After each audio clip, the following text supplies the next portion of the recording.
Baker Mayfield. Incredible. Now, before we get to the good of Baker Mayfield, I do want to give you some breaking news. Josina Anderson tweeted about 5 minutes ago. Odell Beckham Jr. texted her saying that he tore his ACL. OBJ's season, unfortunately, is over. So he had a knee injury. Ian Rappaport yesterday tweeted and reported that it seems to be serious. He's getting an MRI today. And apparently OBJ just texted Josina Anderson. His ACL is torn. Unfortunately, season's over. So that's a big bummer. It's a big loss for the Browns. Tough blow. But I'll give Baker Mayfield credit and the Browns credit. Because this is really the performance we've been waiting for. Browns fans have been waiting for. The Browns organization has been waiting for from Baker Mayfield. Started off extremely sluggish. Started off 0 for 5. Threw an interception. Going against Joe Burrow. Another young hotshot quarterback in Ohio. Baker responded. He bounced back. It didn't go in the tank. And instead bounced back. Goes 22 of 28 for the game. Goes for nearly 300 yards. 5 touchdown passes. And since they went down 7-3, to close out the game, not counting the kneel out before halftime, Baker Mayfield led the Browns on 6 consecutive scoring possessions to close out the game. 5 of those were touchdowns. Guy had 21 straight completions throughout the duration of the game. This was finally what we waited for, what we wanted to see from Baker Mayfield. He was in there. He's shown flashes of it his rookie year. Shown flashes of it even in halves this year. Against the Colts in the first half, he sliced and diced them. But he's never able to put it together for a full game. And Baker Mayfield, just under a minute to go, leads the Browns down the length of the field, hits Donovan Peoples-Jones. I'll give my sister a shout out. What's up, Colleen? Hopefully you're listening. Because this is one of the few nice things to say about her. She, for whatever reason, has been all over Donovan Peoples-Jones now really since he went undrafted at Michigan. Kept saying he's a sleeper, kept saying the Browns got a steal. And Donovan Peoples-Jones stepping in for the injured OBJ. Hauls in the game-winning touchdown pass. Incredible performance by Baker Mayfield. To give him a lot of credit. Consistency is going to be the key for Baker. But this shows he has it in him. He can answer the questions. He can quiet the critics. He can win games with his arm. I'm rooting for Baker Mayfield. I like Baker Mayfield a lot. I hope that this is the beginning of things to come. I hope he can build off of this and get more consistent. So props to you, Baker. That was incredible. What a fun game between the Bengals and the Browns. Browns who go to 5-2 on the year. Speaking of young quarterbacks, watching last night's Sunday Night Football game, first of all, wow. What a game. As you can tell, I'm a massive college football fan. And part of the reason is because there's lesser skill and talent in the NFL, right? Because there's more mistakes, because you're dealing with 18 to 22-year-old kids compared to paid professionals. Mistakes happen, blown coverages happen, bigger plays happen. Things you don't really expect to see on a football field happen and leave you scratching your head. And that's what's so exciting about it. That's what makes it so much fun. When you go back and forth, when offenses are squaring off against offenses, points are going up and down the field. It's fun to watch. Last night's Cardinals-Seahawks game had a college football feel to it. You had Russell Wilson for the Seahawks, obviously Kyler Murray for the Cardinals. They were going back and forth. Kyler kept trying to get his team closer and closer and closer. Russell Wilson, who's the best deep ball in the NFL, maybe ever, but currently right now, the best deep ball thrower in the NFL. Gorgeous bombs to Tyler Lockett, dropping them in the breadbasket. The moon balls. And when you have two quarterbacks going off the way they did yesterday, in an epic duel, to me, watching Kyler and Russ yesterday, this is the best divisional quarterback matchup we have in the NFL. Right? Two young guys in the same division going off against each other twice a year. I can't think of any other quarterback matchup you look forward to more than seeing Russell Wilson versus Kyler Murray twice a year now. This is honestly appointment viewing. Because Kyler Murray's elevating this offense. Kliff Kingsbury so far, to give him credit, by the way, is showing he can coach. He can coach offense. He can put this team in positions to succeed. Credit, because that 2-minute drill, I thought to me was perfection. That was a veteran play caller at his best right there, not panicking. 52 seconds left, the Cardinals got the ball. Need a field goal to tie the game and go to overtime. No timeouts. And what do? Kliff Kingsbury, or I should say maybe one timeout, I apologize. There's no panic. Calls running plays. Calls a few running plays. Kyler Murray runs, they get a first down. Everyone's calm, they spike the ball. That was a team that looked like they practiced a 2-minute drill. No one panicked. Everyone knew what they were doing. That's impressive coaching, impressive preparation by Kliff Kingsbury. Really, really, really fun game last night. When you look at the stats, Kyler, 360 yards, 4 total touchdowns. Russ, 388 yards, 3 total touchdowns. That was a blast. I cannot wait for Russell Wilson versus Kyler Murray Part 2. This Cardinals team was scrappy last year. They were a feisty, spunky bunch. And as we've seen with the Browns last year, specifically in the most recent example, when teams get a lot of offseason hype, when there's a lot placed on young quarterbacks and a young team, it's easy for them to succumb to the pressure and not live up to expectations.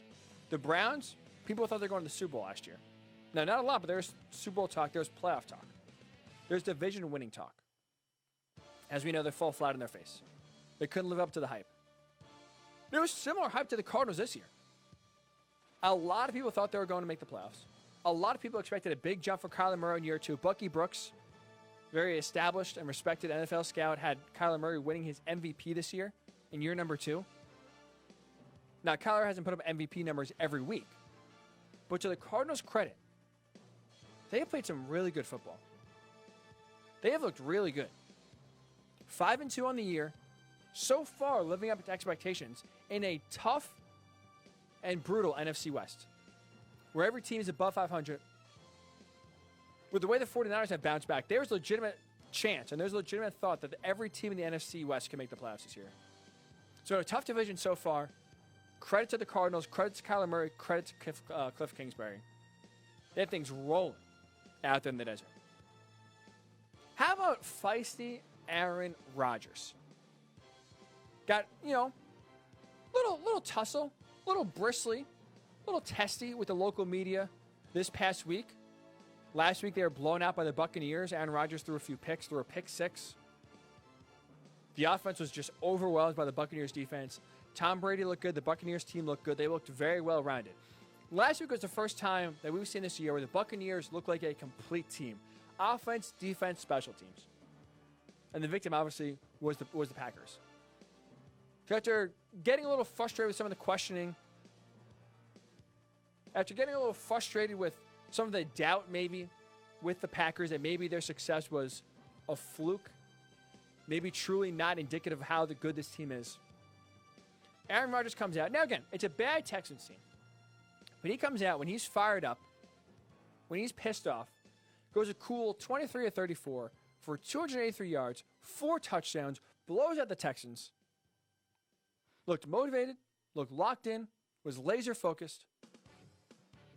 He looked like a man on a mission. And to his credit, after the Bucs game last week, he said that game was an anomaly. That is not who we truly are. We are a much better football team than what we showed this past Sunday. And you know what? I believe him, and he backed it up. They went out there and kicked the crap out of the Texans. They look like a team on a mission that said, you know what? This is not who we are last week. This Buccaneers game on national television, Fox game today where most people were watching, that's not who we are. Testy and feisty Aaron Rodgers. It's a dangerous, dangerous Aaron Rodgers. You know what? We'll finish off with quick hits here with Tom Brady. We'll go to the Buccaneers team. Because honestly, this is a team that is getting better and better every single week. Tom Brady is getting better and better every single week. Remember, a lot of people were off Tom Brady and the Buccaneers after week 1. They lose to the Dome. Or should they lose in the Dome? They lose to the Dome. They lost in the Dome to the Saints. Week 1. Question about Tom Brady's arm strength. He looked out of sync with those receivers. The deep ball, I thought looked pretty, but there wasn't many completions on the deep ball. A lot of writing off, a lot of, there's Tom Brady. There's age. There's father time coming back to haunt Tom Brady at 43 years old. He can't throw the ball deep. Well, he continues to play better. Yesterday, threw for 369 yards, 4 touchdowns. Dropping balls in the bucket to Scotty Miller. Gorgeous throw. His arm looks really good. He's looking confident. He's looking comfortable. And Bruce Arians in that downfield offense is calling shots and Tom Brady's delivering. They look better right now through week 7 than I expected at this point, to be honest. Again, I've been on the Tom Brady Buccaneers bandwagon, if you want to say. I thought by year's end, this would be one of the toughest teams and the toughest outs in the playoffs. I did not think they'd look this good in week 7. I thought it would be a slow build. I thought by week maybe 13, 14, 15, they would kind of hit their stride and be playing some of their best football. Right now, in week 7, they are looking like the best team in the NFC. One of the best teams in overall football. Because their defense is elite. When you look at Seattle's defense, how bad that is. Tampa's one of the best. Now, I'm trying to think. I'm going to go. I feel confident in saying this. Tampa Bay is the most well-rounded football team in the NFL. Their offense is deadly. It's explosive. It can hurt you in so many ways. Their defense can cause turnovers, can get after the quarterback. They are stout in the run game. As we saw last year, that defense was a very good run defense last year. Part of the reason why the numbers didn't reflect in terms of points and in terms of scoring defense, the numbers didn't reflect their dominance, was because Jameis Winston was throwing picks and putting the defense back in their own end, putting them in bad situations. Tom Brady's not doing that. He's not going to throw 30 interceptions. He's not going to throw a record number of pick sixes. Tom Brady, not only helping this offense, helping this defense in a massive way. So I'm curious your thoughts. The Falcons again choke, allow a walk-off touchdown to the Lions, which I'll take that back. I do want to hit on that really quickly. There is a common theme here with the Falcons. It's not head coach Dan Quinn. It's not Matt Ryan and Julio Jones why the Falcons keep on choking year after year in situations like this. It's a mindset. It's a cultural failure. And it starts with Arthur Blank, the owner. Not much has changed since the 2016 Super Bowl collapse of the Patriots. Right? As we all know, 28-3. But that doubt of here we go again has not been able to be put away yet. No one has come in and changed that culture. Now, maybe the next head coach will. So we'll see who Arthur Blank hires. But it's very important that Arthur Blank, whoever the next coach he hires will be a culture setter. Because it appears to me, watching this Falcons team, as they choke week after week after week. First to the Cowboys, then to the Bears, now to the Lions. Just this year alone. This is a team that anytime things go wrong, anytime, especially in the fourth quarter, the other team makes a play. Here we go again. And now you start getting defensive. Now you start worried about how we're going to lose this game instead of having confidence that we're going to win this game. And as you look, Todd Gurley, when it comes down late in the game, you fall short of the end zone. You can run out the clock, kick a field goal. They did the same thing Penn State failed to do the day before. Take a knee, run out the clock, the game's over. They both scored touchdowns when they shouldn't have scored touchdowns. And that doubt, that mind, that thought crept into the Falcons' minds. On defense, throughout the whole team. Here we go again, and Matthew Stafford makes them pay. Matthew Stafford makes them pay. And yet again, we're sitting here on a Monday after the Falcons choke away another improbable, because that's what it is, another improbable loss to another bad team. That's what the Falcons are.